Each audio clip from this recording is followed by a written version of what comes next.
Hey, rock stars, if your fab shop's overwhelmed or your supplier's missing deadlines, that's not just frustrating, it's costing you real money. That's why you call HyperFab. Based in Lethbridge, Alberta, Canada, and trusted across North America, they deliver custom metal fabrication for industries where precision and speed matter most. Construction, oil and gas, manufacturing, and agriculture. From fiber laser cutting and CNC bending to welding, assembly, and finishing, they do it all in-house with fast turnarounds, tight tolerances, and no handoffs. One prototype, full production, no problem. HyperFab shows up when others can't and delivers when others don't. Head to www.hyperfab.com or call Colin Harms at 1-403-308-3308. Fabrication without compromise. That's the HyperFab edge. Welcome to episode 256 of the Business Development Podcast. And today we're joined once again by the incredible Ben Spangl, entrepreneur, performance coach, and host of the Pursuit podcast. Ben's back to drop some serious mindset wisdom and help us rethink how we balance growth, fulfillment, and freedom as business leaders. This one goes deep. Stick with us. You won't want to miss this episode. The great Mark Cuban once said, "Business happens over years and years. Value is measured in the total upside of a business relationship, not by how much you squeezed out in any one deal." And we couldn't agree more. This is the Business Development Podcast, based in Edmonton, Alberta, Canada, and broadcasting to the world. You'll get expert business development advice, tips and experiences, and you'll hear interviews with business owners, CEOs, and business development reps. You'll get actionable advice on how to grow business. Brought to you by Capital Business Development, capitalbd.ca. Let's do it. Welcome to the Business Development Podcast. And now your expert host, Kelly Kennedy. Hello, welcome to episode 256 of the Business Development Podcast. And today I am absolutely thrilled to welcome back Ben Spangl. As an entrepreneur, mindset and performance coach, speaker, and host of the top 1% ranked The Pursuit podcast, Ben has dedicated his career to helping entrepreneurs, salespeople, and executives unlock their full potential. Ben's journey from financial struggles to leading multiple seven-figure agencies of over 80 brokers is nothing short of inspiring. He has built a life of abundance, fulfillment, and success by mastering the power of mindset. In this episode, we're going to dive deep into the world of coaching, podcasting, and cultivating a powerful mindset. Ben is going to reveal secrets to unlock our mind's potential and create the lives we've always dreamed of. Whether you're starving for more success in your career, looking to elevate your podcasting game, or seeking the mindset shift that will lead to greater happiness and fulfillment, Ben has the wisdom and strategies to inspire and motivate us to take the next steps forward. Let's get ready to explore the limitless possibilities. It's an absolute honor to have you back, dude. Kelly, so good to be here, man. Thanks for the introduction. I hope what we talk about today, I hope I say something good after that introduction. You know, I look back when we have this conversation, we're friends and we've had a lot of conversations since our last show, which is where we really got to meet each other, which is super cool. But we did that show and it was a New Year's show. It was a New Year's 2024 show, dude. And you like nailed it. It was everything we needed to hear, because I think whenever we're heading into a new year, we're always struggling with like, how can we do better than the last year, right? We're always trying to do a little bit better. But my gosh, man, trying to stay motivated, trying to stay excited, especially as an entrepreneur, it's such a roller coaster, right? Like, it's sometimes hard to keep that positive mindset when it feels like the world is burning around you. And yet the next second, something amazing could happen. And then you're living on cloud nine. But it's like, how do you, and one of the things me and you have talked about with me, and I've said, like, how do I live a more balanced life? How can I get off the roller coaster? Right? And just live. And you've given me lots of tips regarding it. But man, it's hard. It's really challenging sometimes to keep that straight and narrow. Yeah, I think it totally is. It is hard. And, especially in business, right? We're building these businesses, we're building these companies, we're growing, we've got big aspirations. Most people that are building their businesses are not saying, I'd just like to make a little bit of money, have a small little company. I mean, that's not most of us, right? Most of us are wanting to build something significant, something that's got impact, something that's making a difference. And yes, something that's also very financially rewarding. Or perhaps we've done that, right? And that comes at a cost. That comes at a price. There's a price for everything, right? Yeah. So I think in the space today, as entrepreneurs, as people running companies, building companies, and just leaders as a whole, right? Even if they don't own the business, but they're a leader in the organization, the demands on our time are incredibly high. But we're living in an era where there was always a time where demands as a leader were high, but now we've got demands in a way, if we're not careful, 24/7, because we've got these cell phones that, you can be answering email any time of day. You can be answering text. I'm creating this new social, or I'm approving the social with the team, or whatever it might be. And so we can literally, if we're not careful, if we're not intentional, if we're not making sure that I'm designing my life today, not just my life for the future, but my life today, we can become overconsumed by it, and we can reach, the place that none of us ever want to get to, where we are too burned out and we lose that drive, we lose that passion, we become a little more apathetic. And I experienced it in my own life. I've shared with you about that before. Yeah. As I coach people and other entrepreneurs, I see it happen. I see the warning signs of it too. So it's something we really want to pay attention to, right? Is making sure we're in control of our day as much as we can be. Right. Yeah. I know, over this last year, even since me and you talked last, I've nearly hit that wall and then had to back it off and nearly hit that wall. But dude, it's been multiple times where it's okay, I am doing too much. Yeah. Right? Yep. But I find for me, I really do live there. I almost live at that too much. And I find a way to just decompress and take it back. And then I do find myself constantly riding the limiter. It's like I'm riding the red line, right? And I don't know, I don't know whether that's just me or that's entrepreneurs in general, but I feel like I'm fairly consistently, I know where my limit is and I don't take it that far, but I've had multiple times this year, dude, where I was oh my gosh, I don't know if the way I'm doing it is right or not. And I know I've talked to so many entrepreneurs about balance, dude. Especially in the last year, it seems to come up in every single entrepreneurial episode where we chat about, especially with the ones who have found immense success. One of the questions I always asked them was, did you eventually find peace? Did you was it what you wanted it to be?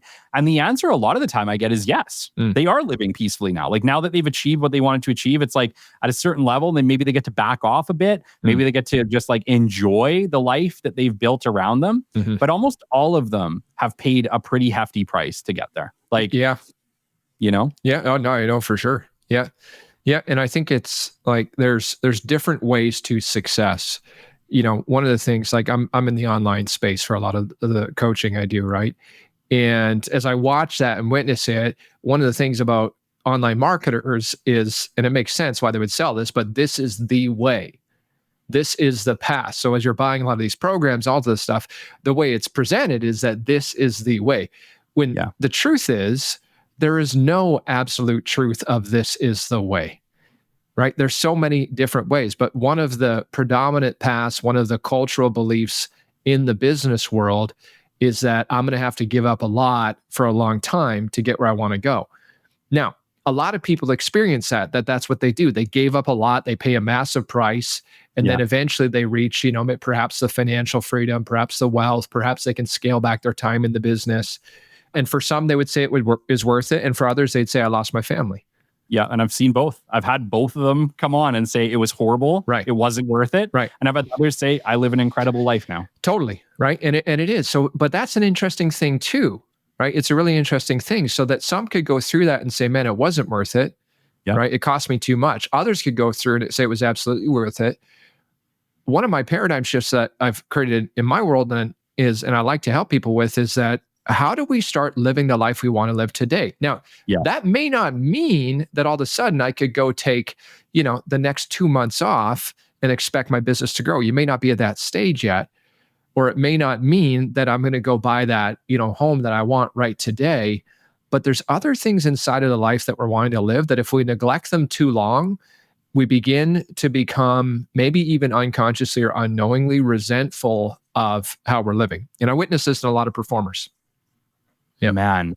One of the challenges that I actually face is that the things that used to bring me joy, I no longer feel compelled to do them or driven to do them. Like the harder that I focus in on one thing, I think my challenge is that I get so caught up in the work, in the grind, in the achievement, that I can almost back burner everything else. And the scary thing about that is for me, Ben, is that I hit a point where I'm like, it feels like a waste of time to do the things that I find like a lot of joy in, which is really weird. And I know there's a lot of people listening right now who are like, what are you talking about, Kelly? Like, how could things you find joy in feel like a waste of time? But it's true, because you can end up on this path where you're like, I need to do a little bit more. I need to go a little bit further. I need to grow a little bit more this week, or I need to book another meeting, or it's like one more.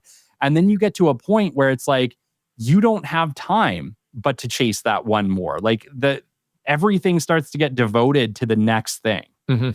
Yeah, for sure. I have lived that. I do understand that one too. I was at a conference 2 weeks ago with Brendan Burchard, and the day before they did a special event with Ed Milet. I was not at that one, but Brendan was sharing it. And Ed, you might know of him. Some people listening may, some not. But the he's probably worth 400 or 500 million. Been incredibly successful. Is incredibly successful. He's in his early 50s or mid 50s. And his whole message at the conference, Brendan was sharing, he said, listening to Ed talk yesterday, he said, I've done all this. I got the jets, I got the wealth, I got, all this stuff. And he said, but what I never really did was I never allowed myself to have fun. Mm-hmm.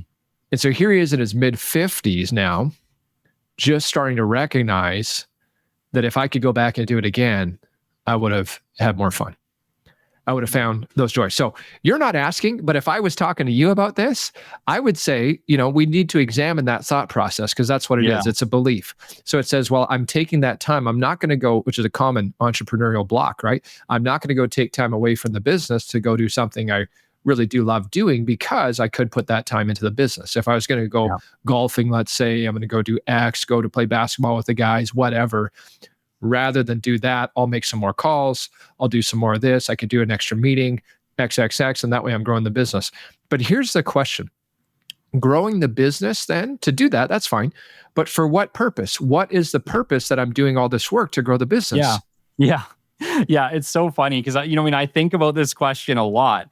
And, the whole point when I started Capital was essentially to buy myself freedom of time, to buy myself time and money to do the things I wanted to do. And the irony to the whole thing is I do less of those things now than I did before I was an entrepreneur. Yeah. And it's a little bit crazy when you think about it. There's a lot of freedom to being an employee, like to not feeling like it's all riding on you. Mm-hmm. Like, sometimes I envy it and sometimes I don't miss it at all. Mm-hmm, mm-hmm. Yeah, right? Totally. Like it's a funny paradigm mix, right? Yep. Because you're absolutely right. Like the funny thing is that I think a lot of business owners think, oh, I'm going to start my own business and I'll be able to work my own hours and do my own thing, right? But what you quickly realize is it takes a lot more hours than you think to accomplish the goals you want to do, the growth you want your company to do. And I'm not saying this is everybody. I'm sure there's somebody who's figured out how to do it right. But I think most of us end up working harder and longer and more devoted and less time with our families, less time with doing the things we love, doing the things we used to enjoy to build the business, because building a business has taken more effort than you originally thought it would. Yeah, there is an element to that. There's no doubt. And it obviously depends on the nature of the business and all that stuff. There's various factors.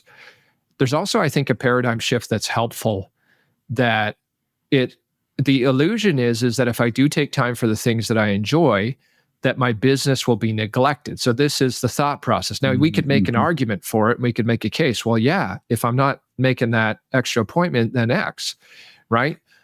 I would argue the other way today, though.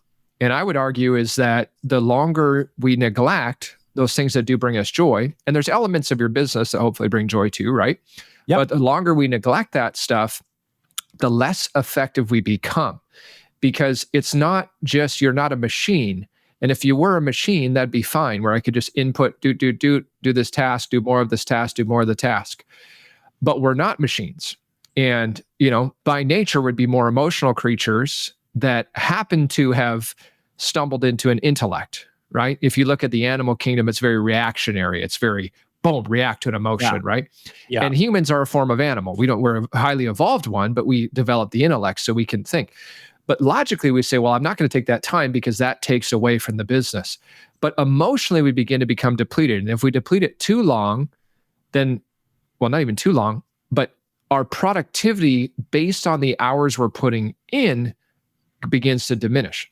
So I've found at this stage of my life that, into my second business, where I will never go working what I once worked in my previous one. I'll never do it. I don't have any desire to. And this business is still growing. It's, and way quicker than I grew my first one. Obviously, I've got better skills, better understanding, better mindset, all that stuff, right? Yeah. But I'm also living my life with a lot more today of how do I experience joy now? And here's what I'm finding. What I'm finding is that the more I allow space for that, the more effective and creative I become in the work that I do. So it's a paradigm shift. And honestly, it's one of those ones that you have to experience it in order, because we could talk about it, but until somebody experiences it, we may not believe it. Right. Yeah. And I think I'm not sure I would believe it if we weren't friends and I didn't follow you on social, but I know that you spend a lot of time enjoying your life, going to seminars you want to check out, going to events you want to check out, going on trips with your family, spending great time, quality time with your wife and kids. I think, I look at you and I think, oh my gosh, I sure hope one day I'm like Ben Spangl. I really do, because I look at your life and I'm like, this is amazing. And you do that, and you're successful, and you're growing consistently, and you're achieving so much. But it seems like you have managed to achieve and have freedom. And I think that there's a lot of entrepreneurs who are like, how do you do that? Yeah. Well, and it's a great question, right? So it's like, for me, it was, I'm not calling it right or wrong way, but doing it a way for a period of time where I was under the illusion, and you brought it up earlier, Kelly, but you brought it up like when I got into business, I thought I had this freedom. And what I learned was in the early stages of my first business, I didn't have freedom, I had flexibility. They're the two very different things, right? So I had flexibility. And so I had my first several years of struggle. And my first business was an insurance business, as you know. I was building that. And literally my first 3 years were just failure. But I was learning how to be an entrepreneur. And I was learning that the downside, the dark side of flexibility and or freedom, if you want to call it, when you're not ready for that, right? Which I was so young and naive. Then I went to the pendulum the other way of really, I can look at it today and say, I did give up a lot of freedom. Although, maybe I could have done it differently. There was a period where I did. Then I got to a period where I was like, man, are we allowed to swear on this show? Is that okay? Not okay? Go for it. I'll just say F this. I got to a period where I was like, man, F this. I'm not going to do this anymore. Yeah. And kind of swung it to a point where I was so withdrawn and so apathetic that I thought, I don't want to live like that anymore. And so then so it took me, I had to get to extremes. And I'm not saying people have to do that, because we could bypass that if we try it. I was not even willing to entertain the idea that I could go and do more of the things that I enjoyed and had fun with, and my business would actually grow from it. It was so counterintuitive, countercultural, defied logic. Yeah. But what I'm inviting anyone listening to do is just try. And you don't need to go to extreme. But if you're at that point where maybe I'm neglecting some of those other things that I really do enjoy doing, can you carve out some time to do it? I was with an entrepreneur, runs a good company in insurance business out in Montreal. Guy's a great guy. He's got, they're doing probably close to $2 million a year, and it's pretty good for a, life insurance business. Yeah. And he works lots, like many do, right? And so we're having a coaching call, and we're talking everything. And I said, tell me about your dream. Like, what you love? And he starts describing his life. I said, what's your ideal day? How would you love to have your day? And he tells me he still wants to keep working. He's not like want to retire or anything. And he goes, you know what I'd love to do though? He's like, I love old Montreal, and I'd love just to go for a walk, once or twice a week. And I said, okay, what's stopping you from going for once or twice a week for a walk right now? And it was this idea is that, well, I could be doing something else. Yeah. And so my challenge to him was go for the friggin' walks, dude. Go enjoy it. So here's a thought process that helps, I think. Everyone listening is a different age, but no matter what your age, whether you're in your 30s, you're in your 40s, your 50s, your 60s, your 70s, here's the matter of fact reality. Every single one of us is going to die at some point. We have no idea when. We all hope to live a long life. Hopefully we live into our 80s or 90s, maybe even into the hundreds. I hope to live into my hundreds, hopefully. But we also know the fragility of life and that can be taken away in an instant. Of course. Yeah. So one reflection point that I find is very valuable. Let's say I found out I had 10 years left today. Let's just say I was somehow able to figure that out. I had 10 years. Sure.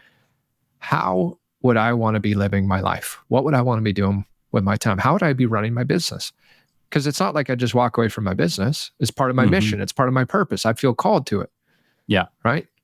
And if I found out I had 10 years left to live and I said, I'd be living this way, but this is how I'm living today, and these two are not really aligned, that's probably worth some investigation. Yeah. It's probably worth some investigation, right? Because we just don't know. Yeah. We just don't know. So could I incorporate, maybe I'm not ready to do a wholesale change, but could I slowly start to incorporate a little bit of this and then pay attention to, wow, my business is still growing. Interesting. Yeah. One of the questions that I have when I hear this, and I can already hear like entrepreneurs literally asking this, and they say, Ben, I feel like I don't have the time. Like I don't have time as it is right now to do the things I need to do with my business. Now, one could argue that they're probably working too hard as it is. Like that's possible. Sure. Right. But the argument as far as they're concerned is I'm putting in the amount of effort it takes to grow. I guess my question to you is, how do you find out how much effort it actually takes to grow? Because I think, like you said, what it is, it's a disconnect between what it really takes and what you think it takes. So I think, again, changing even one distinction, if we could change the word effort to perhaps, if we look at effort and then we look at productivity and effectiveness, often productivity and effectiveness requires effort. But there are many people that put in many hours of effort, but their productivity and effectiveness is limited. Right? So if we can look at ways, okay, how might I be able to increase my productivity and effectiveness? And here's the best example. And I promise you've done this. And everybody listening has done it. You've got a vacation coming up. You're going to be gone for a week, 2 weeks, whatever. And you've got a ton of shit to get done. Yeah. And you've only got 4 days to do it before the vacation comes up. And have you not reached that state where you are just like crushing the to-do list? Have you experienced this before? Something like it? Not only crushing the to-do list, but feeling immensely stressed out. Okay. Okay. Well, hopefully we get you out of that. Figuring out too, how the heck do I do like the handful of things that I can't do? No matter how like much I try to get them done ahead of time, there are things that have to happen real time too. Yeah. And figuring out how the heck do I get these things done real time without robbing from my family on vacation? Right. Okay. So we got some work to do there. Let's think about that, right? But we also know that I'm able to get a lot more done when that sense of urgency. I have not yet accessed how do I get my vacation urgency to my day-to-day.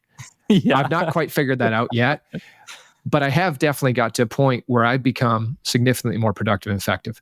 So the second thing too is that if I'm already feeling maxed out, one of the things we need to look at, there's a formula, DAD, the DAD formula.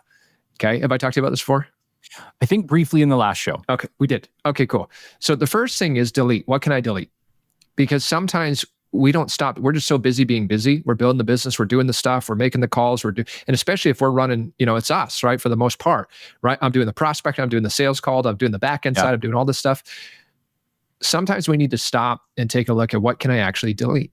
Is there any, and I'm not saying there is, but it's worth looking at. Is there something that I'm doing that actually doesn't need to be done or doesn't really move the needle? The second thing, the A, so the DAD, is automate. What am I doing that could be automated? And again, I'm not saying there always is, but often there is, even if it's something small. And if it's that small task that you're doing all the time, but now it's automated, even a little bit better, it frees up a bit of your time. More importantly, it frees up some of your energy. because your level of effectiveness is going to be based on the level of energy you can bring to the given task. And the last one is delegate. And this is a hard one for business people. We don't want to delegate because they're not going to do it as good as me. Yeah. Right? But it's hard to scale and it's hard to really grow if we can't give up the reins a little bit. Yeah. Right? We don't get to multi-millions by trying to do it all ourselves. Or if we do, we're going to friggin' hurt ourselves in the process. Yeah. So those are a couple ideas around that anyways, right? Yeah. It is good. I think delegation, like you said, that's the hard one for all of us. Like we all struggle with that. And it's for that very reason. It's like, you think that you grew your business because it was you and you did the work and you put it, and maybe it was, but you're right. It's like at some point, you're not going to have the time to keep it up at the exact same level as you did before, especially if you're taking on new projects or you're growing, right? At some point, you have to find ways. But like, what if they are single person companies? Like how do they manage that if they don't necessarily have someone to delegate to? Like, what are the solutions that you suggest? Well, there's different stages though. Here's the thing, right? If I say like I'm a single person company, I've got zero revenue and I don't have any credit that I'm willing to use to grow this business. So that's a stage, right? Where my options are pretty limited. Yeah. Right. They're definitely pretty limited. Another stage though is I'm a single person company, maybe one person, two person, whatever, but I've got some revenue coming in. Right? It may not be where I want it to be yet, but I have revenue coming in. I'm a big fan, and I understand not every single business can use this, but most can, of virtual assistants. I use the one I work with, she's from the Philippines, and there's many places you can get them. But as you're probably well aware, but I mean, we can get people that can do a lot of stuff for a fraction of the cost of what, you and I live in Canada, but it'd be the same in the States, probably similar in Europe too. I don't know. But a fraction of the cost. I'm a big fan of that as quick as possible. And if you say, well, I can't have somebody full time. You don't need somebody full time. Get a part-time VA. Some of them will even pick up contract work as needed. So here's a good formula. Whatever your business is, you're selling some product or service. That's the end product or service that's being sold. That's what generates revenue, right? So if you think of, okay, if I'm going to pay someone X an hour, let's say you could pay somebody, whatever you pay them, $5 an hour, $10 an hour, whatever you pay, right? I mean, some they might be able to do less. I don't know. If I'm going to pay someone for that time to do this task that I'm doing right now, right? Like, can you think of a task that you do right now that you probably don't need to do, you could have someone else do? Yeah, probably like managing my social media. Managing your social. Okay. So that could be an option. And when you say managing, is it more kind of like posting and, Yeah, like handling the posts. Like obviously, if you run a podcast, there's lots of social media going out at any given time, right? Sure. So yeah, like clip creation, all sorts of stuff. So yeah, you name it. Beautiful. Okay, great. Yeah. So this is a great example of a VA, right? How many hours, are you okay if I ask you this stuff? Yeah, absolutely. How many hours a week do you think you use on that? Oh, goodness. That's a really good question. I'm not sure that I've ever calculated it, but yeah, like me, I'm on my socials quite a bit. I would say I'm probably dedicating at least 4 to 5 hours a week to socials. Perfect. 4 to 5 hours a week. So let's say you had someone that could take the show. They could, and there's lots of software that does this too now, but you probably use some of it. They could then go clip it up for you, right? And maybe it's not, it's not Kelly perfection yet, maybe, right? But it's 80% or 70% is good. Sure. I would argue, though, that sometimes the people you can hire are better than you at this stuff. Yes, sometimes they are. Right. Yeah. So anyways, but let's say it was even 75, 80% is good.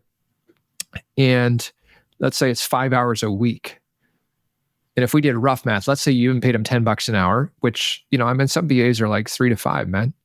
Sure. $10 an hour, that'd be $50 a week for 5 hours of your time that you freed up, right? So you'd have to spend $50. Now, I think over time, you would find someone that could do a better job than you.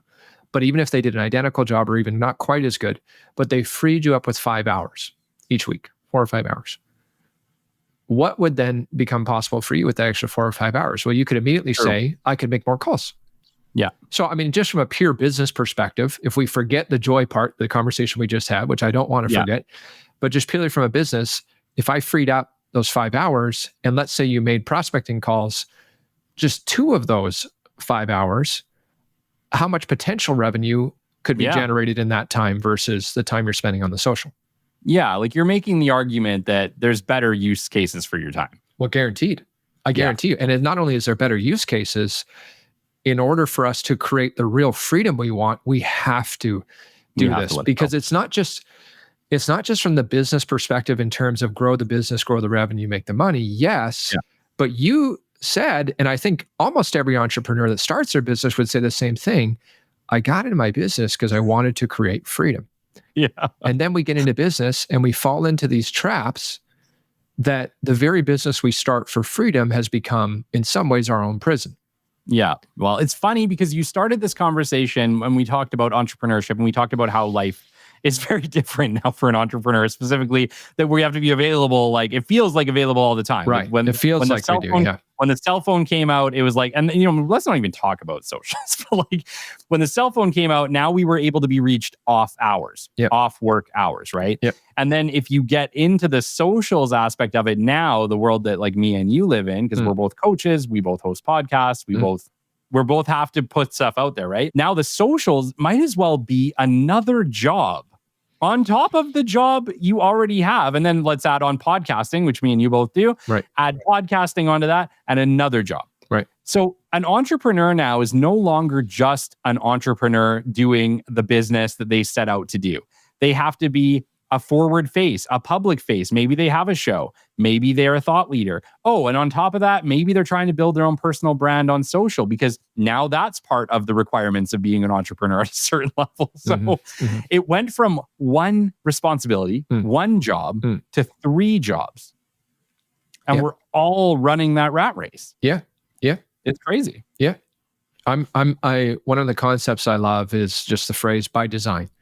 Right. So we're working on creating our life by design. We become more intentional. How do I want to be living my days today? Right. There's how do I want to live my days when I've got the millions, when I've got, right. We've got that. But then there's also the business by design, and thinking about how do I want to be running my business? How would my ideal business be running today? And you might say ideally we've got whatever. We've got 50 salespeople and we've got this and all. And that may be the bigger term vision. Right? Or they're at 50 and they want to go to 500. And that may be the bigger term. But how do we begin living at least some of my ideal business stuff today? And this DID model, I think, is really important to look at, because it's probably less money than you think it is. Yeah. But they freed up energy and time, even if all you did was reinvest that energy and time into revenue generating activity in the business. Right? Even if, and we were using the example of social, but there's other stuff. There's email, right? Like, I don't check my email. I just shouldn't say that. I do check my email, but I basically only respond when my assistant tells me, hey, I need you to look at this one. Oh, okay. So that's a small task, right? That, I'm still addicted to email, even though it's not my, right? Because that's the way they're designed. Yeah. Right? I still check it more than I need to, but I'm not the one responding to most of the emails, Like in the podcast stuff, we put a pause on the podcast, but at the time, my job was record. Yeah. That's it, right? And then I'd hand it off. And same thing for social. So like I, obviously, if you see some of my social, there's videos of me talking. Of course I create that, but then in terms of clipping it up and everything, that's handed off. Yeah. Right? Yeah. So anyways, I think it costs less, especially today, because we can, like VA work is so widespread and there's great people out there, and it's an underutilized tool. So, yeah. Yeah. No, I totally hear you, especially on like the podcast production side. I still produce my own show. I have since like day go. And every time I go and I get that quote for like the cost of podcast production, and like for those of you listening, it's about $400 to $500 an episode. It's not cheap. And so if you ultimately are putting out multiple episodes, like for me, I've always looked at it, I'm like, Ben, I can't justify that right now. Well, but maybe one day. I'm with you on that stuff too. I think the podcast agencies are extreme for what they charge. Crazy. Yeah, right. And to me, that's not worth it. But I would argue, though, is that you could take a lot off your plate by not getting a podcast agency, by literally getting a virtual assistant that knows how to do some video editing. Yeah. This is all they need. I mean, they know how to trim an audio, how to cut it. So they've got some audio, they've got some video. You could probably find someone that could do that for you for, I'm guessing, but maybe $500 a month, $1,000 a month. Now, because I know what does go into a podcast, because originally I was doing my own when I first started mine. So I know the amount of time, but I was doing an episode a week, not 2 a week, right? Yeah. So it's double. But if you could free up that editing time, and let's say it was even $1,000 a month, you might just ask yourself, what would I need to generate for me to feel good about that? Well, to me, $1,000. Yeah. If I could just generate $1,000 to free up my time, then it would be worth it, because now you've saved X amount of dollars, or time, pardon me, X amount of hours. Yeah. You know, the podcast has been one of those things that I've really struggled to let go, right? Like you and me both know, like the podcast is just over and above for what my life actually is, right? Like most of the stuff I'm doing is like active BD, it's doing coaching like you.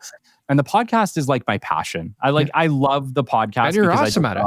I love the podcast, right? Like it really is a passion project. Like me and you both know that like getting sponsors for a podcast is a challenge, making those negotiations. And like, we're super grateful. We have amazing sponsors and it's awesome. But like, it's not millions of dollars, at least not yet. Maybe one day, maybe one day it is, but it's not there yet. Right. And so it really is, podcast is a labor of love. And me and you both know that. Like you're a top 1% podcast. I'm not even top 1%. So you know the labor of love it takes to show up week over week over week, month over month, year over year to deliver a show. You know, understand your podcasters out there, they do it because they love it. They're not, it's not making them typically millions of dollars unless, you know, you're Joe Rogan. Right. Yeah, totally. Yeah. At that scale, definitely. Right. But it's good to think about, because that's a good point too, is like not just for yourself, but let's say someone else is wanting the podcast, and you can translate podcast for something else, right? What else am I doing that I could maybe have someone else doing? And then in your world, okay, there's not really much I might do in the podcast that's going to go cover that per se. Maybe there is, I can make some more sponsor calls, you could do whatever. Sure. But certainly in your BD world, in your coaching world, let's say that was another 4 or 5 hours a week, or however long that is. Yeah, that can be huge. I mean, man, half of that time dedicated to connecting with people, reaching out, half of that time would probably end up yielding, if you look at it over the course of a month, 2 months, 3 months, geez, I mean, the ROI compared to what you would earn in that prospecting time compared to, you know, using the time to edit, right? And I promise you'll find someone that can edit just as good as you. I know you're right, dude, but I still feel like it's so funny. I still feel the like abrasion to what you're saying, right? What is it though? Like, what is it? What's the reservation? I don't know if I have the right answer to that, man. I don't know. What if you tried, if I gave that up, then... Yeah. You really have to like, I don't know. And it's so funny because I know I'm not alone in this. And I know there's like entrepreneurs listening to this conversation right now. They're like, I get it. I totally get it. There's things I don't want to give up either. And I'm not even sure if it's rational. I'm not even sure if it makes any sense that I still want to like hold this tight to my chest. But there's things like the editing, man. I still just want to hold tight to my chest. Do you love doing it? I do enjoy the edit. I do. And I learn, and I think I take pride in the edit. You know what I mean? Like, I think for me, it's something that like I started out, and I don't know about you. I don't know about you when you started your show. I had zero audio editing experience. Same. Like I have learned it all from just square nothing. Right. And I think like considering that I came into it with no knowledge whatsoever, I would say that I'm probably damn near an audio engineer at this point. That's awesome. Just from experience, right? Like by the time you produce 256 shows, sure, you know what you're doing, right? And it's something that I think I've gotten fairly good at. And it's right. Like I have the way that I like to do it. And I think there's just a big part of me that's super reluctant to let it go, even though you are completely right. You are completely right.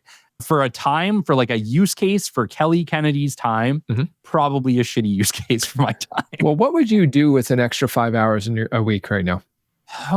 What would you love to do with an extra 5 hours?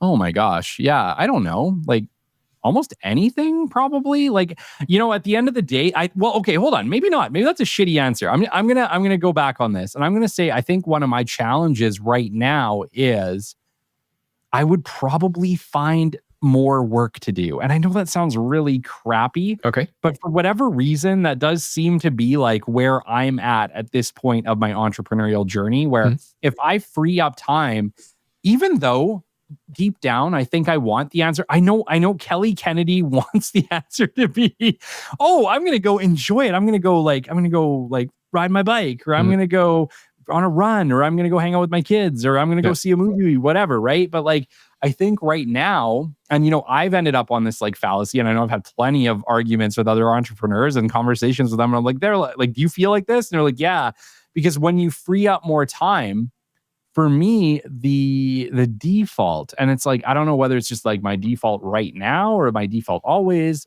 now is like, okay, if I have 5 extra hours, how can I take the podcast to the next level? Mm-hmm. How can I reinvest that in capital? How can I coach more people and help more people? Okay. Like, I think that's where my mind ends up going. So let's play that out. That's fine. If that's where it goes, that's where it goes. That's where you're at. Let's play it out. Is editing going to take your podcast to the next level? Maybe not. Maybe not. Well, it's assuming someone could do, as good a job as you. Yeah, sure. Right? Is you doing the editing? If someone could do as good a job as you, is that going to bring the podcast to the next level? You specifically being the one editing. Yeah. Okay. Probably not. No, probably not. It's not. If someone could do as good a job, or let's even call it close to, which there's people that can do as good a job. There's people that can do just as good, if not better. 100%. If not better, right? Yeah. So that's not going to bring it to the next level. So that's fine. So if we play it out that way, right? If we play it out that way, then okay. If I'm going to free up that time, now I could be using stuff that, how could I take the podcast to the next level, right? With that time, how could I get, grow the coaching, reach more people, serve at a higher level? Well, now I've got time. It's like that Pareto principle, right? 20% of activities produce 80% of the results. Probably a step further is eventually we'd like to get our business to what's the 5 and 95? What are the 5% of things that only I can do? And I can outsource the other 95%. And I'm not quite there yet. Yeah. I really do think, I don't think that this is easy for anybody, Ben. Mm-hmm. I mean, like the reality is like you're an expert in this field and even you struggle with it. And it's funny because like I look at that sometimes and I coach people in business development and they'll say, oh, Kelly, like I really struggle to make the calls. Like the calls are really, really hard. And me sitting down and doing the time to do that. I just kind of look at them and I say, me too. Like, me too. Like you're not alone. And so I think it's really cool that you're like, hey, I still struggle with this too, because I've been doing business development at this point, making calls for 15 plus years. Right. And I still have days where I'm like, for goodness sakes, do I have to make the calls today? But, I don't spend too much time there. I try to just move to the action and get it done. And usually once I get started, it's no big deal. Right. But there is that resistance, right? It's that resistance that I'm feeling in this, like with like, I want to produce my show. It's that same stupid resistance that you almost have to just be like, hey, that's cool, but we're still going to do this other thing anyway. Right? But mindset, man, like, this is your world. Mindset is your world. How do we get to a point where we can bypass that resistance? Because we're all feeling the resistance. For some, it might be cold calls. For me, it might be producing my show. For you, who knows? But we all have that point of resistance. What is it that makes me pick up my phone and start making the calls, even though I don't feel like it? What is it that I don't even know if I can put the 2 and 2 together in my head. I just know I have to do it, so I do. Yeah. Well, mindset's a broad term, right? Obviously. And mindset could be taken many ways. The way that we think. People say, I got a positive mindset. This guy's got a negative mindset. They might think, he's got a business mindset. That person's got an employee mindset. So often when we're talking mindset, we're talking about the way that we think. And the way that we think is dramatically influences the outcomes in our life. Yeah. Right? Dramatically.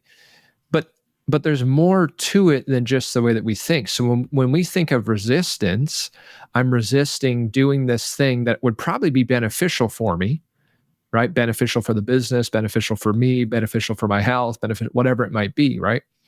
I've got that resistance. Resistance shows up in 2 ways, usually tied together. There's a thinking component to resistance. I should do that, but often the bigger sticking point is the emotional resistance that's showing up. And the emotion shows up and, especially as like, we're both guys. So a lot of males are like, well, no, not me. Like, I don't have fear, bull. Yeah. I mean, everybody does. Yeah. And it shows up, but that's often if we think about, call reluctance as an example in a sales type business, which everybody struggles with, at least for a period, if not maybe their whole career, right? We're hesitant to make those calls. We don't want to make them. Once we start doing it, we get going. But there's an emotional block to it. There's a fear. And the unspoken fear, of course, is like, what if they don't like me? What if it all goes back to a fear of rejection, which is both genetically programmed, certainly for a lot of generations in us, environmentally programmed. As we start growing up, we're programmed to really seek approval everywhere. Even today, social media is all about approval. It's like, it's a validation form, right? It can be used for other things. But so most of our society, even today, the programming that is constantly being influenced to us is, make sure you care about what other people think, right? They're not going to use that sentence, but you should be worried about what other people think. It's a massive, massive thing that we grew up with and we're still experiencing today. So, of course, in the call reluctance, it's obvious where that shows up, but that is an emotional block and a thinking. So it's like this thinking and feeling loop. So how do we break free from it is the question. How do we start to shift some of these areas where I may be experiencing resistance?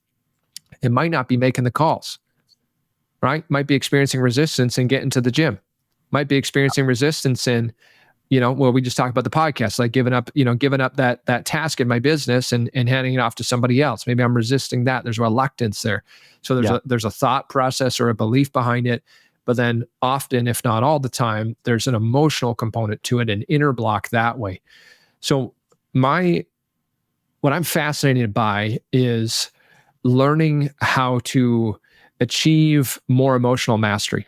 I'm fascinated by it because if you actually look at what gets us to do the things that we want to do, why do we sometimes not do the things that we know we want to do and would be good for us? Why do we do the things sometimes that we know are not great for us and we don't want to do, but yet we do them? This is where we're driven by these emotions, these underlying stored emotions. So emotional mastery to me is not the emotion comes up and I squash it. That is not emotional mastery, right? That's just suppressing it further for it to only come up later. But emotional mastery is really about, it's almost like an alchemist in a way, is how do I turn that emotion into something more empowering? You with me? Yeah. So the best simple path, I'll give a real simple answer. I got an entire method that we use to help people break through this, but there's a real simple answer. Really, when we're stuck, when we're blocked, let's use call reluctance, right? They're in sales, they're in business development, or they own the business, they got to make the calls, they got to get the prospects. Let's just face it. Fear comes up for a lot of people, if not all of us. Yeah. Most of us, what we try and do is we try and talk ourselves out of it, right? It's going to be okay. What if it goes good? And what maybe we even got a list of affirmations we're using and we're trying to and that used to be my old style, right? Was just think my way out of it. But it's hard to think yourself out of negative emotional states. It's not impossible, but it's hard to think yourself out of it. Sure. Sometimes we practice it enough that we can just summon the courage, right? So the fear comes up, but I've trained myself that I'll act in spite of fear anyways. That's a good place to be. Yeah, right? I was going to say, I think that's probably the answer to when I make my calls, right? It's like, I know that it's not going to kill me. It's like, I've done it enough times that I know the outcome's probably going to be good. Yeah. So I just skip past it. But that doesn't mean that I'm not afraid in the moment. That doesn't mean that I didn't have a moment, right? Yeah, I couldn't agree more. So real tactical, we're in that situation, just click dial, boom, I mean, the longer the brain can think about it, the worse, the higher the cliff jump is, right? The worse you're going to make it. Yeah. But the other thing too is we can learn how to release emotions. And one of the easiest ways too is just to acknowledge it comes up. So, we often will try and run away from these negative emotions. We'll pretend they're not there. We're trying to change them, everything. Let's say the fear comes up. And this is a small example, making calls. So you've got your prospect list. You want to go make your calls. You're feeling, I don't know. And maybe you're getting a little stuck where you're not making the calls. Like the people you're coaching, right? Where I'm just having a hard time making the calls. Totally. Is just in the moment, when it comes up, is just to acknowledge that the fear is there. Because we try and run from it so much, but say, oh, interesting. I can tell there's a fear there. Mm-hmm. Not I am fearful, not I'm afraid to make the calls, but I can tell there's a fear there. Sometimes that alone, just to pause, bring awareness to it, it separates you from the fear. It's no longer I am fearful, but instead there's a fear present. I was doing a group coaching call today, and I used an analogy that we'll just do it with you. Let's say when fear comes up for some stage in your business, you got it's a big prospecting call or whatever, but it comes up for something. Do you know where you feel that in your body? You do? I tend to feel it in my chest. You feel it in your chest? Anxiety, an anxiety. Okay. Yeah. Like a tightening, probably kind of closing in almost. Yeah. You bet. Yeah. Me too. So where you feel it. So in the moment, rather than try and change it, I mean, we could just hit dial. That's fine too, right? But you could also just pause. We're talking like 30 seconds. We're not talking a long time. Pause, close my eyes, notice, okay, hey, I can notice there's fear coming. Where am I feeling it? And then I'll notice it right in the chest. Yeah. And I'll say, oh, interesting. There's fear in the chest.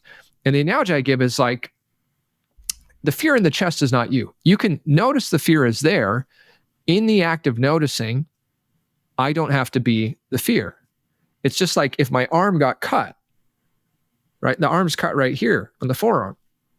The arm's cut, but that doesn't mean that I am cut, if that kind of makes sense. I'm not sure if that fully makes sense. When the fear comes up and it's like if we don't learn to separate the fear from us, then we become the fear. And when you're in that fearful state, you're probably not doing your best work. No, it's super overwhelming. Yeah. Right. But there is a way to separate from it. And the easiest way is to notice it. Yeah. And just notice it's there. And then if you just accept it, there's some fear there. Right? Have you ever had a time in your life where there was like, a major problem going on, and finally you got to a place where you just accepted that is what that is? Yeah. You know what, dude? I think about this and I look back to, the best advice my dad ever gave me. And when I was a young guy, one of my close friends passed away. Mm-hmm. And I went through, a pretty rough time. I didn't want to get out of bed. I didn't want to do anything. I was just having a hard time. Mm-hmm. And I remember my dad came into my room and he looks at me and he says, you got to just get up and live life normally. Do the things you would have done. He's like, I get it. Right now, you're going to have to force yourself through it. Right now, it's going to be hard for you just to put on a pair of socks. Mm-hmm. But every day that you get up and you put on a pair of socks gets a little easier and a little easier and a little easier. And I'll be honest, that was the best piece of advice my dad ever gave me, because I have dealt with so much challenge in my life, so many things that I didn't want to get out of bed for. But what I recognized was every day I do get out of bed and I do that thing, even if the first few times it feels really like I have to force myself to do it, every day gets a little easier. And so just giving it time, giving yourself that time to get back to normal, it really does work. And it works with everything, like not just your own mood. Yeah. Giving the time and just accepting. I mean, that's an intense scenario we're talking about there. Yeah. In terms of our day-to-day business, it's okay that there's fear there, right? Yeah. It's okay. It's normal. Anytime, we're doing something that there's a possible risk, and the possible risk is they could reject us in this example. Yeah. Yeah. There's some fear, and that's okay. Dial anyways, right? That you can feel the fear and do it anyways. Yeah. Right? Yeah. No, you can. You absolutely can. No, Ben, this has been absolutely amazing. One of the things I want to chat about is obviously we're talking mindset and performance, but you're a high-level mindset and performance coach, man. Talk to us a little bit about who are your top clients? Who are your ideal clients? Who do you work with? So for me, I almost predominantly work with entrepreneurs. I have a couple executive clients, but almost all entrepreneurs. And, usually we're talking kind of businesses where, they're probably doing somewhere around, it varies, but, their business is probably like $1 million in sales upwards, probably $1 million to $5 million, somewhere around there, right? Like honestly, the kind of stuff we're talking about works for anybody, so it doesn't matter. Sure. What I find though is that a lot of the people that come to me today and I'm working with, they're already successful and they're struggling with enjoying that success, kind of what we talked about earlier, right? They're reaching a point in their life. I had a call a guy with the other day, great business guy. And, he's successful. He's done really well. And he ends up, I've never met him before. He was referred to me, but he ends up, I said, so what's going on for you, man? Like, what are you really wanting right now? And he ends up breaking down in tears. Now, this doesn't happen all the time, but he breaks down in tears. He's like, I'm so sorry. And I was like, it's okay, bro. No worries. But he just shared with me some of the things going on. So to answer your question, for me, like high performance coaching is not just about how do we go and make more money and become more productive. We're going to do that. But I want to help people get back that sense of aliveness. Yeah, I like helping people get back to where there's that joy for living, that zest, that passion for life. And it's possible. And we can live there. And it doesn't need to be 10 years from now or 20 years from now. And you don't need the big goal that you've got set in order to live it. Yeah. So yeah, that was probably a broad answer, but that's my thing. Like, that's my jam, is I like working with people that we've done well, they're doing well. and they're continuing to, and we're going to continue to help them do that, do it even better. But I want to bring back that zest, get that aliveness, get the joy. Yeah. Well, I already know that about you, but I think there's a lot of people who don't know, what it is you do and like why it's important. And I think if we're talking to young entrepreneurs right now, like ones that are just getting into it, just starting their own company, in their mind, I can almost guarantee you, they think when I achieve $1 million a year, I'm going to be happy. That's the moment. It'll all be fine. Yeah. But the funny thing is, and the thing that you see over and over and over again, is people make $1 million, $5 million, 400 million. It doesn't make them happy. Yeah, well, it never can. It's like, I remember when I started, mine was 100,000 a year. No, my family never made 100,000 a year. And so that wasn't like business sales, but I wanted, my income to be $100,000. Yeah. And then I got there, and it is exciting for like a day. Yeah. Yeah. It's short-lived. But the reason why though is, and sometimes we just have to experience it, right? Like, there's a coach that I followed for a while, and his whole thing, he's like, and his was $1 million. That's what he talks about. It's like, I know you want the $1 million year income. I know you want it. Yeah. He's like, I'm just telling you right now, it's not going to give you what you think it's going to give you, but go and get the million so you can figure it out for yourself. You got to learn the hard way. Right. So sometimes we got to do that, right? Is just go figure it out experientially. But the challenge is that the idea of happiness is an inside job, right? It's figuring out. And that's why I'm so passionate about this kind of work, is that I want to help people live that life today while we're building greater wealth, while we're building greater businesses, because it is an illusion that we fall prey to and get trapped in, thinking that once I have X, whether it's the $1 million, whether it's the revenue, whether it's the dream home, whether it's the vacation, it's retiring your parents, it's paying that debt off, it's whatever, putting the kids through college. The illusion is that there is no external achievement that's going to give you lasting happiness. Yeah. And, let's keep that analogy of the young entrepreneur that we're talking to right now, Ben. You've been through it. You busted your ass and you ran into a wall, and you crashed and burned and had to pull yourself out of it. And you learned this the hard way, just like the rest of us. At a certain level, you learned this the hard way. What's the best piece of advice that you can give to a young entrepreneur? Maybe it's their first year in business. And they are striving for that $1 million, because right now that still feels fresh and hot. Yeah. And it's motivating them. It's a great goal too, right? Like I'm not against it. I think it's an awesome goal. Yeah. And an awesome thing. Getting the million's an awesome thing, right? Do it, right? Do it. What's the best piece of advice?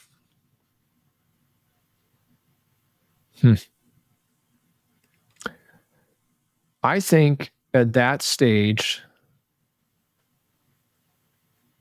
it's hard to nail it down to one, but at that stage, you're probably still, I guess, just to put it bluntly, you're probably still not that good at what you do yet.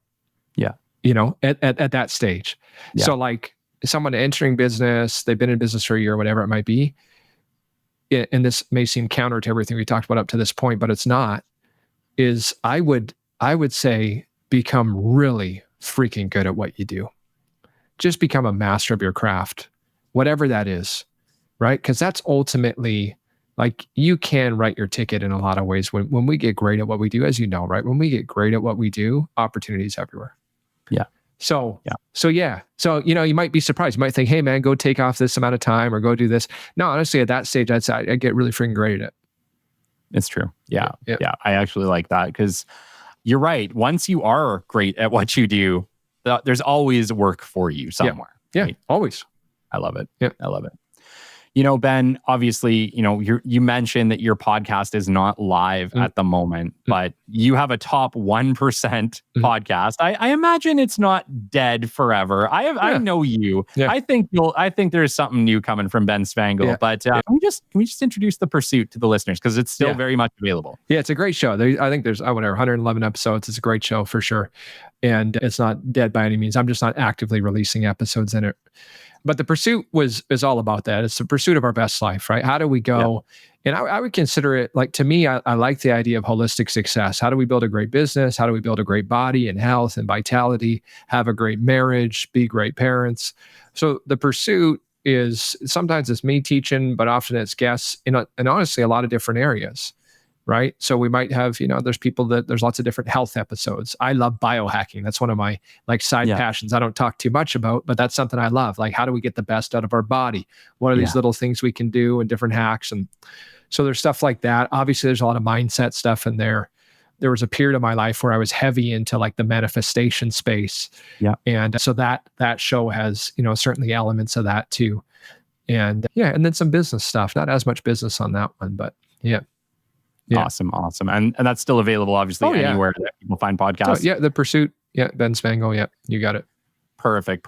And, I follow you on LinkedIn, so I always know typically what's going on with what's going on in your life. But, you put a lot of great information out there. You're always giving motivational videos. I have you on Facebook too. Mm-hmm. What's the best way for people to follow kind of what's new from Ben Spangl? Because you're always doing something new. You always have a speech or a seminar or something coming up. Yep. You always have, coaching available. You got all sorts of services. Yeah. What's the best way for people to kind of keep up with you and to start to engage in the Ben Spangl universe? Yeah, sure. So I would say a few things. So one is if they want to connect, just if you want to connect, an email's great. So Ben, BEN at Ben Spangl, and Spangl does not have an E, SPANGL, right? You bet. So it'll be right in the show notes. So you'll be able to find it easy. Good. So if you want to connect like that, send me an email, ben@benspangl.com. Instagram's great, Ben Spangl. Facebook's great, Ben Spangl. I know LinkedIn, that's your a lot of your platform. Truth is, I have one. I don't use it that often. So that's not a great place. I may not see you for a while if they message me there. Gotcha. But Instagram, Facebook, or just send me a direct email. I'll be happy to chat.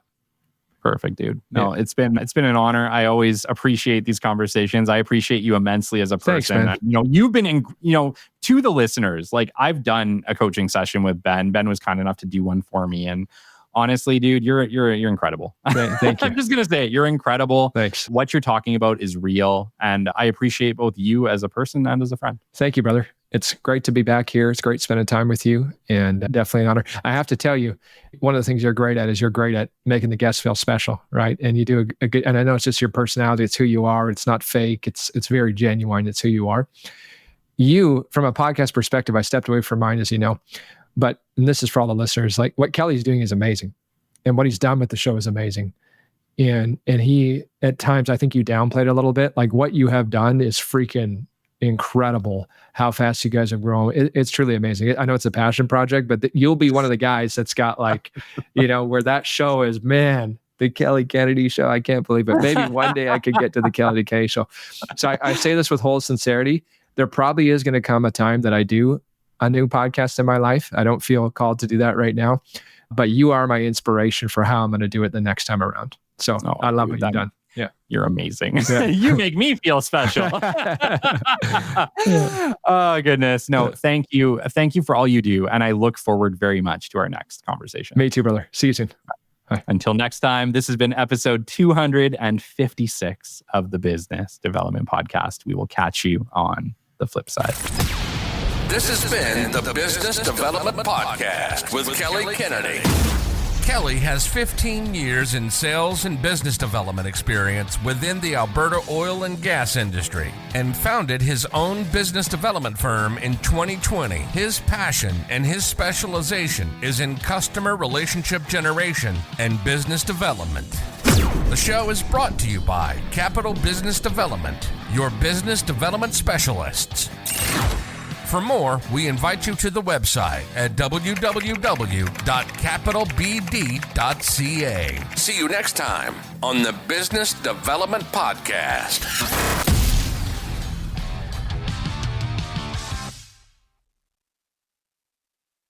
Hey, rock stars. If you've been on the entrepreneurship journey for a while, you know this feeling. In all the interviews, in all the coaching calls, one truth kept coming up over and over again. Leadership is lonely. Business development is lonely. And entrepreneurship is lonely. You can't just talk to anyone about it. That's why I created the Catalyst Club, a private, values-driven community where you can speak the truth, be your authentic self, and connect with people who understand what you're going through and can actually help. We made it private so you feel safe. We made it affordable so no one gets left out. And we built it on values that matter, like showing up, sharing knowledge, and choosing growth over ego. Inside, you'll find coffee with rock stars for real talk and connection, unplugged Q&A for live coaching and clarity, and catalyst sessions with world-class experts who light a fire under your next move. We're building the most supportive business community on the internet, and we want you to help us do it. Join us today at kellykennedy.official.com. We're just getting started.